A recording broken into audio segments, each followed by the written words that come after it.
Hello and welcome to the Army South News Update. I'm Major Jim Bono. In our first story, we take a closer look at a group of soldiers and civilians who work behind the scenes to ensure that soldiers returning from captivity experience a smooth transition. Army South's Frederick Hoyt has more.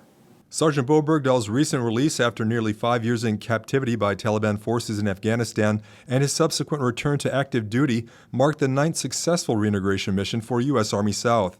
Working diligently behind the scenes to ensure a successful reintegration mission is a group of dedicated soldiers and civilians that make up Army South's Personnel Recovery and Coordination Cell. And what the Phase 3 reintegration is a service responsibility. Reintegration is really 3 different phases. Phase 1 and 2 are the tasks that the combatant commander does. Then it goes to the service that does Phase 3.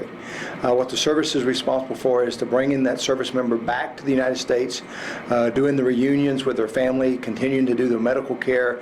We do the bulk of the debriefings and really start to do those tasks necessary to give the returnee control and predictability over their life. To meet the many challenges of staying prepared, Sanders and his team conduct training twice a year on Fort Sam Houston.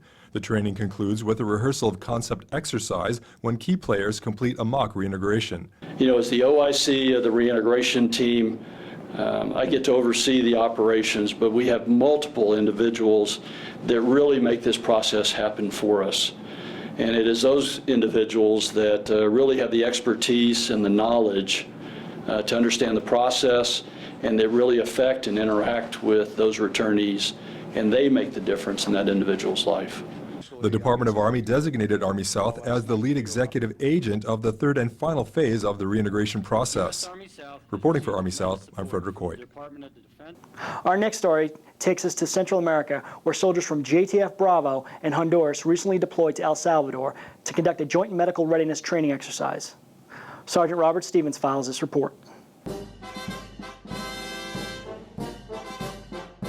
It's been several years since Joint Task Force Bravo sent members of their medical element to El Salvador.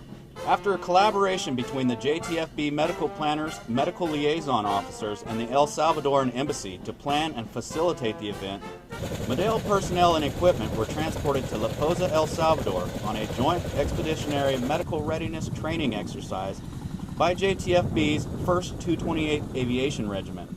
They just seem really enthusiastic about the fact that we're here providing help. I think we're doing great things, and I think they really appreciate the fact that we've come all this way to help them out the best that we can.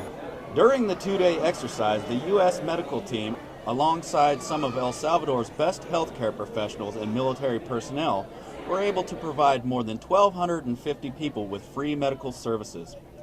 The people of La Poza lined up and braved the sweltering heat to receive various cares such as dental exams and procedures, as well as immunization, hygiene classes, and other general health care.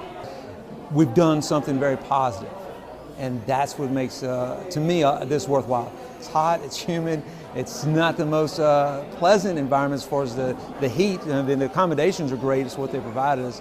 But when you come out here and you make a difference in somebody's life like that, that's what truly makes it all worthwhile for me. An elderly lady who collapsed due to an asthma attack and pneumonia was tended to by Medell personnel and medevac to the nearest hospital, possibly saving her life. Proudly reporting from Sotocano Air Base, Honduras, I'm Army Sergeant Robert Stevens, AFN Honduras. A congratulations goes out to all members of the Army South running team who participated in the Army 10-miler race in Washington, D.C. in October. Team Captain Major Chris Burkhart fielded a team of 26 participants, including 12 runners from Joint Task Force Guantanamo. And that's all for this edition of the Army South News Update. For more stories like these, be sure to check out the Army South webpage and our social media sites at the link below. I'm Major Jim Bono. Thanks for watching.